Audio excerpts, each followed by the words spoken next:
que hay que llevarlo en qué, en una acción de fe, en un perseverar en fe. ¿Por qué? Porque el Señor estableció en Marcos 9:23 que si tú puedes creer, para el que cree todas las cosas son posibles.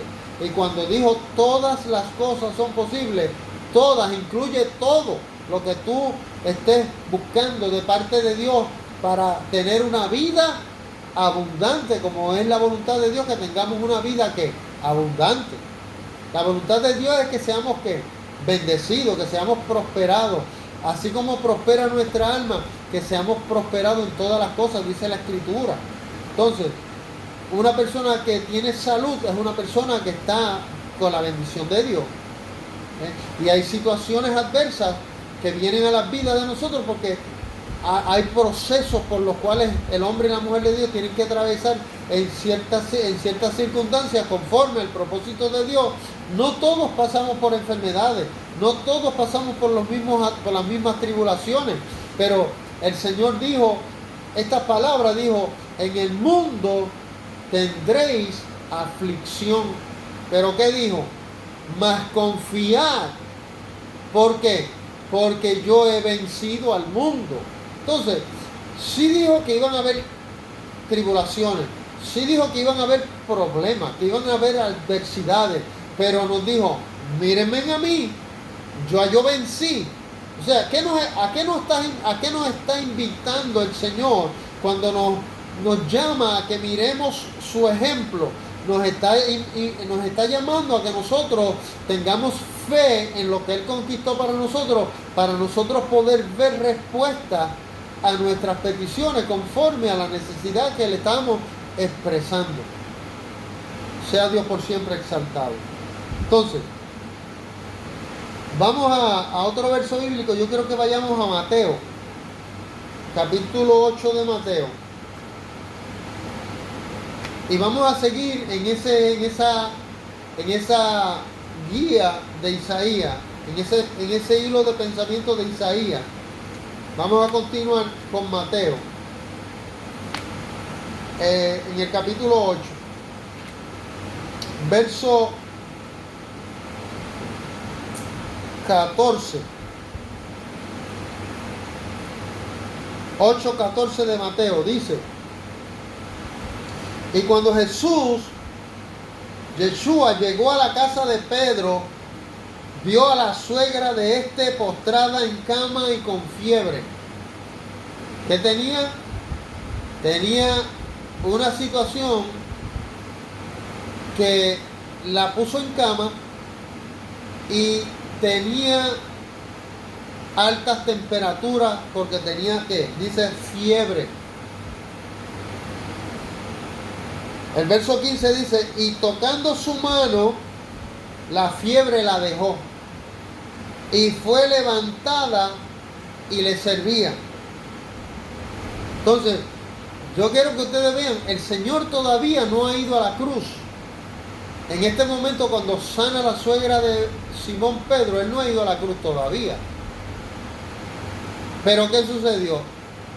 Cuando Él tocó la mano de esta mujer, la fiebre la dejó. Se fue. Y ella se sintió inmediatamente sana, porque dice que se levantó inmediatamente, dice, y le servía. O sea, se puso a qué? A hacer quehaceres, labores que se hacían en aquel tiempo. Las mujeres se encargaban de cuando la casa tenía visita, la mujer y la mayor de ellas era más responsable de ser buen anfitrión a la visita. Y se levantó y le servía. Pero yo quiero que vean lo que sucedió luego de esto. Dice, al atardecer de ese mismo día, le llevaron muchos endemoniados y con una palabra echó los demonios y sanó a todos los enfermos. Observe, echó fuera demonios y luego dice, y sanó a todos los enfermos. Y miren el verso 17 lo que dice.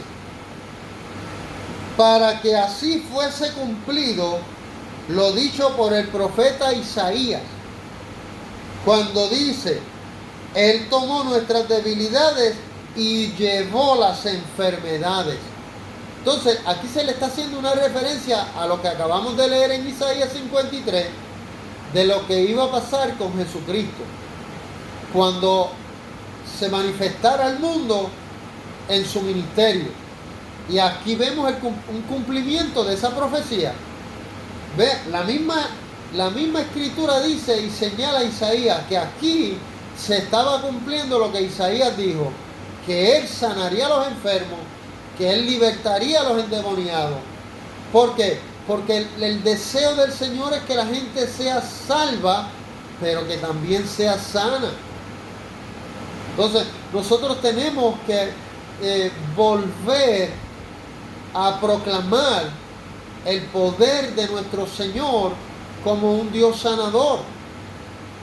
Hay mucha gente que han dejado de proclamar a Dios como un sanador, tal vez por las circunstancias en las que se encuentran, de que la gente en su alrededor está enferma, o porque a su casa le ha llegado alguna enfermedad y aún los médicos y la ciencia no han podido hacer nada, y tal vez se han frustrado y se han desanimado y han dicho, pues yo no voy a predicar más, ni voy a decir ni orar por los enfermos, porque si no pasa aquí en mi casa, pues no va a pasar por allá con nadie. Nosotros tenemos que tener fe y nosotros tenemos que creerle al Señor. El que sana es el Señor. Él es el que sana.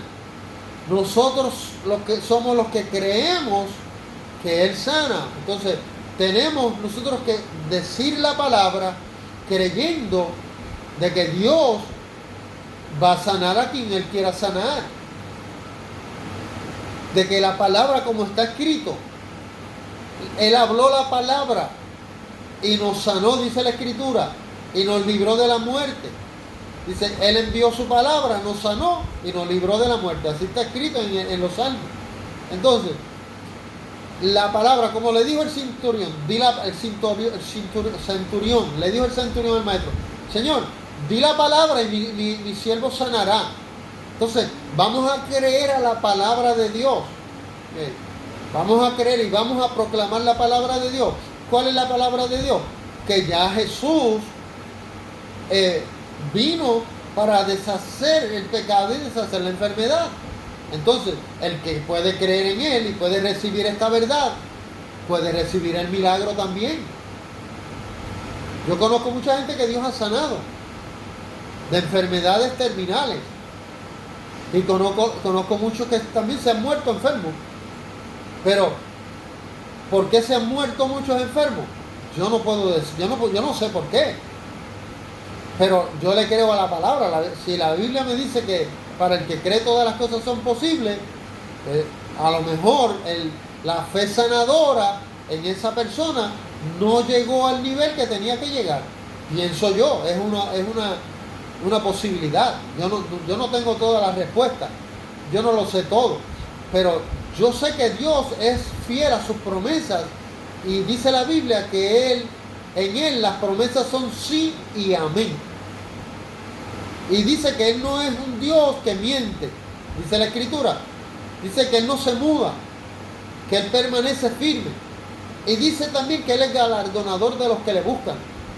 Entonces, yo le creo a Dios, vamos a creerle a Dios y vamos a explicarle a esa gente que están diciendo cosas, que la enfermedad, si la enfermedad se la llevó Cristo, si el pecado se lo llevó a Cristo, ¿por qué todavía sigue pasando?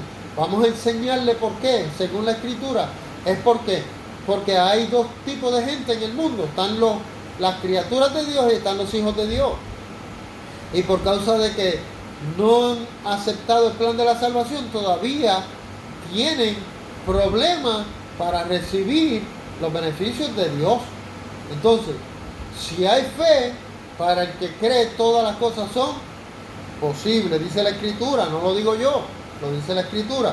Entonces, dice que Él tomó nuestras debilidades y llevó las enfermedades. En el verso 17 del capítulo 8 de Mateo. Fíjense que se sigue repitiendo lo que Isaías dijo. Entonces vea, antes decíamos, eso está en el antiguo pacto.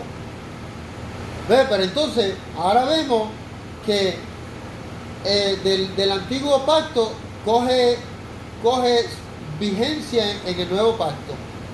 Entonces, vamos a ver que esto prosigue. No, esto no se quedó en la iglesia, esto no se quedó en el tiempo de los discípulos. Después que el Señor ascendió al cielo, el asunto todavía fue manifestado. Y por eso yo quiero que vayamos ahora al capítulo 8 también de los Hechos. Hechos, capítulo 8.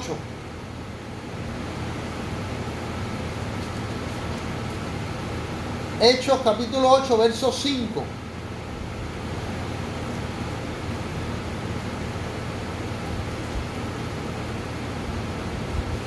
Gracias, Señor, te damos. Te alabamos y te damos gracias. Capítulo 8 de los Hechos y el verso 5. Vamos a ver aquí primero, porque queremos ver este caso de un hombre de Dios. Este hombre era parte de la iglesia. ¿De qué iglesia? De la iglesia que nació después del manifiesto en el aposento alto, cuando se derramó el Espíritu Santo. Estamos hablando de Felipe. En el verso 5 dice, y Felipe, que era uno de los de los 7 que habían escogido como diácono para hacer el trabajo de ayudar a las viudas y de ayudar con las mesas en la distribución de los alimentos. Para eso fue escogido Felipe junto con otros 6. Y estos 7 estaban llenos del Espíritu Santo, porque esa fue parte de los requisitos que le fueron dados a los apóstoles para hacer este escoge.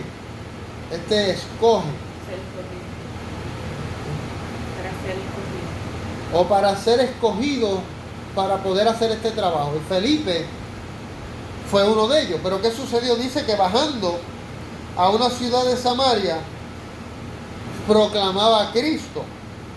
Y al oír y ver las señales milagrosas que hacía, la gente unánimemente prestaba profunda atención a las cosas dichas por Felipe, porque de muchos que tenían espíritus inmundos salían clamando a gran voz, y muchos paralíticos y cojos fueron sanados, y se produjo grande gozo en aquella ciudad.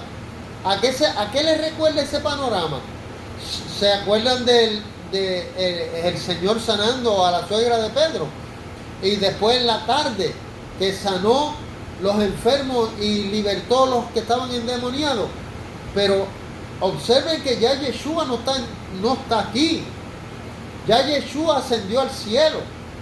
Y ahora es Felipe, uno de los nuevos creyentes. ¿Qué está haciendo él? Está echando fuera demonios, está manifestándose en él el Espíritu Santo y están sucediendo milagros. La gente queda atenta, maravillados por los milagros que Dios está haciendo con Felipe en la gente.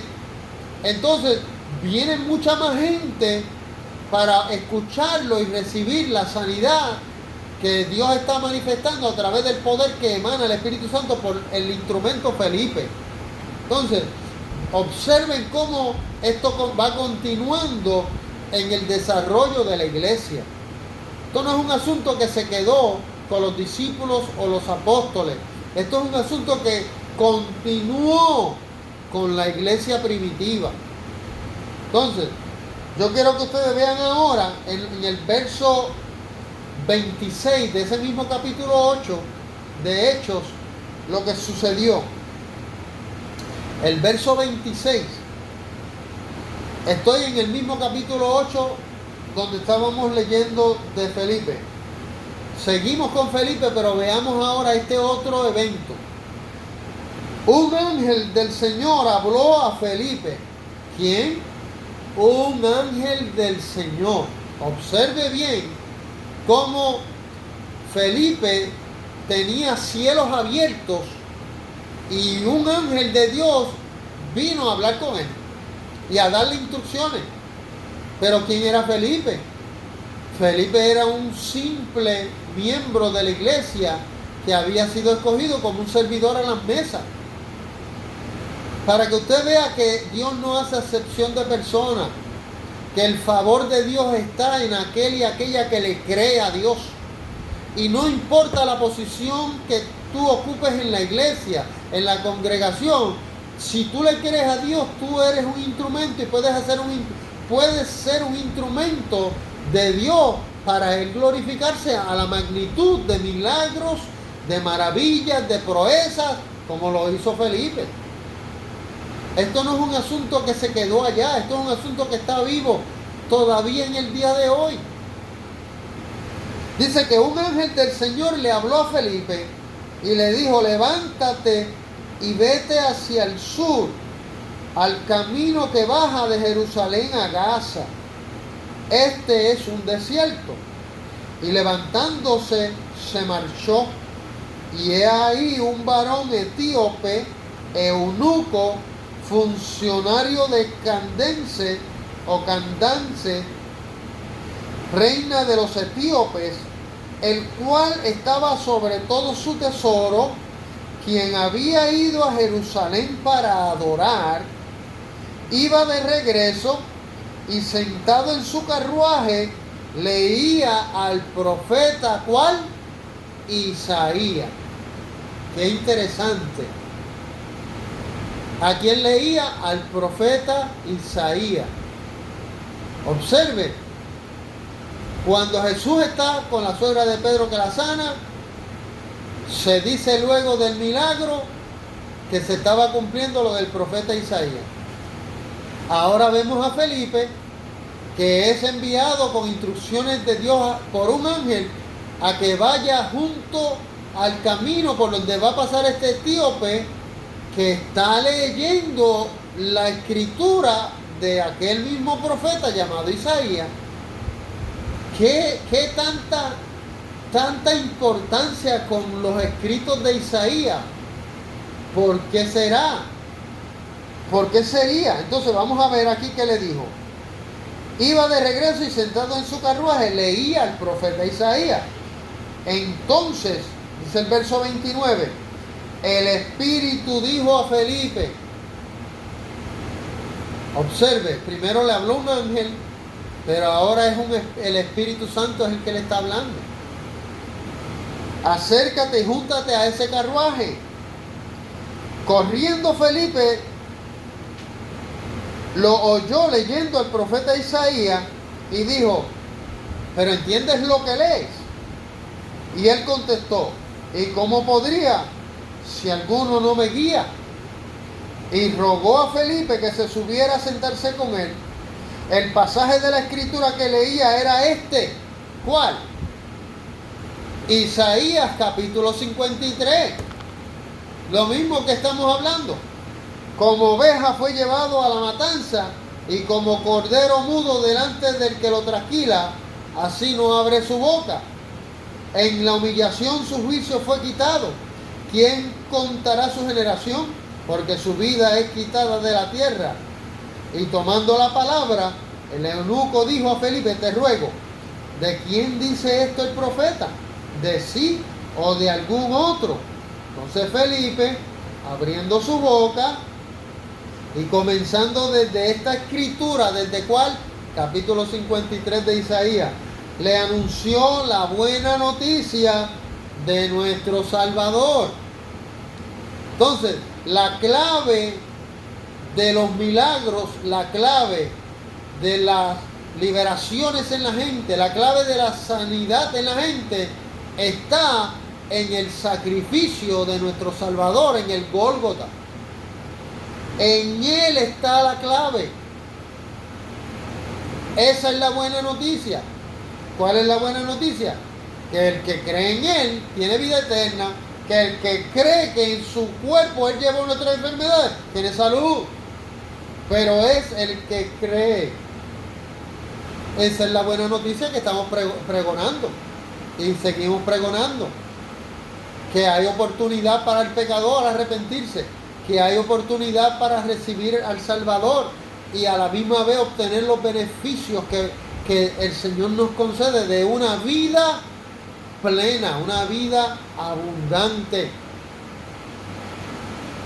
Amén. Entonces, vamos a continuar en esta misma línea. Estamos, fíjense, ya entramos en el Nuevo Testamento.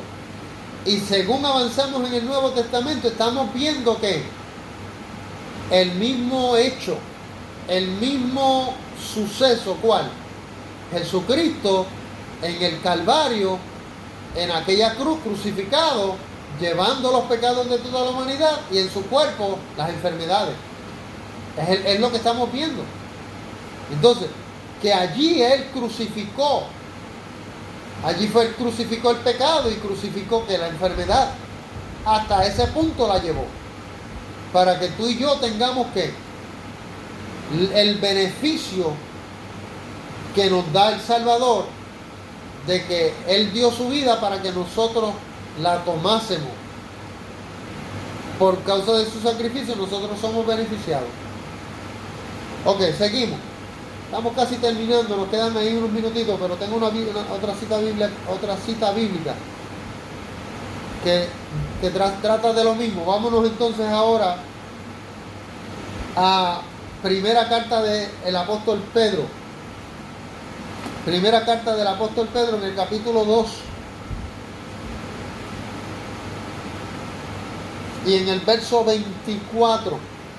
Primera carta del apóstol Pedro, capítulo 2, verso 24. Dice: Él mismo subió nuestros pecados al madero en su propio cuerpo, para que habiendo muerto a los pecados, viviéramos para la justicia. Por su llaga fuisteis sanados, porque erais como ovejas extraviadas, pero ahora habéis sido devueltos al pastor y cuidador de vuestras almas. Entonces, aquí Pedro sigue tratando el asunto que escuchamos de Felipe con el eunuco y que escuchamos allá de Mateo. Lo menciona que sucedió cuando Jesús sanó a la suegra de Pedro aquella misma tarde, que echó fuera demonios, sanó a los enfermos, para que se cumpliera lo dicho por el profeta Isaías. Y miren cómo sigue resonando en el primer siglo, ya que la iglesia fue establecida, sigue el asunto trascendiendo y avanzando hacia nosotros. ¿Ve? Porque por la palabra de los apóstoles y por la palabra de los profetas es que llegó a nosotros el Evangelio. Y Evangelio significa ¿qué? La buena noticia que está hablándole Felipe al eunuco cuando se juntó al carruaje por obediencia al Espíritu Santo, que antes el ángel le dijo: vete por ese camino que conduce hacia Jerusalén. Entonces vemos que el manifiesto de Dios se hizo presente en diferentes etapas en el tiempo. Entonces, ¿eso se acabó? No, eso no ha terminado. Está en el día de hoy activo. ¿Qué? El poder de Dios manifestado en los hijos de Dios. Entonces, vamos a ver el asunto de los hijos de Dios. Vamos a Primera de Juan. La primera carta de Juan, en el capítulo 3. Primera de Juan, capítulo 3, verso 1, dice: mirad qué clase de amor. Mirad qué clase de amor el Padre nos ha concedido, que seamos llamados hijos de Dios. Y dice luego, Juan dice, y lo somos. Por esto, ¿qué es esto? porque somos hijos de Dios, dice, el mundo no nos conoce, porque tampoco conoció al Señor. O sea, el mundo no puede tener comunión con nosotros y nosotros no tenemos comunión con el mundo, porque ahora nosotros somos hijos de Dios y ellos no son hijos de Dios. Hay una separación. Por causa de esa separación, los beneficios de Dios no pueden ellos recibirlo, pero sí están invitados a recibirlo una vez que acepten el plan de la salvación y reciban a Jesucristo como su Salvador. Entonces sí cambian las cosas, reciben perdón y reciben la vida, reciben el Espíritu Santo, reciben las arras de la salvación, un adelanto que se les ha dado el día que creen, como dice Efesios 1:13. Sea Dios glorificado. Entonces, vamos ahora al verso 8. Primera de Juan 3:8, ahí mismo. Primera de Juan 3:8. Dice: el que practica el pecado es del diablo, pues el diablo peca desde un principio. Ahora, yo quiero que se enfoquen en lo que dice a continuación. Para esto fue manifestado el Hijo de Dios, para que destruyera las obras del diablo. Entonces, otro beneficio que el hombre y la mujer obtienen es que las obras del diablo son destruidas por causa de nuestro Salvador. Son destruidas. Para eso vino Él, a destruir las obras del diablo. ¿Dónde lo dice? En el verso que le acabamos de leer, 3:8. Primera de Juan 3:8. Para deshacer las obras del diablo. Para eso apareció nuestro Salvador. Para librarnos de qué? Del pecado, para librarnos de la condenación, de la muerte, para librarnos de la enfermedad, para librarnos de toda maldición. La Escritura dice: ahora ninguna condenación hay para los que están en Cristo Jesús. Dice ahora, presente, ninguna, y ninguna es ninguna. Ahora ninguna condenación hay para los que estamos en Él, en Cristo. En Romanos está escrito eso también. Sea Dios bendito y glorificado. Entonces, seguimos. Y vamos a ir a donde estábamos en Primera de Juan capítulo 5. Primera de Juan 5, verso 13. Y con esto vamos a cerrar. Primera de Juan 5, verso 13. Dice: estas cosas os acabo de escribir a los que creéis en el nombre del Hijo de Dios, para que sepáis que tenéis vida eterna. Y esta es la confianza que tenemos ante Él. Confianza es sinónimo de fe. Confianza es sinónimo de fe. Dice: y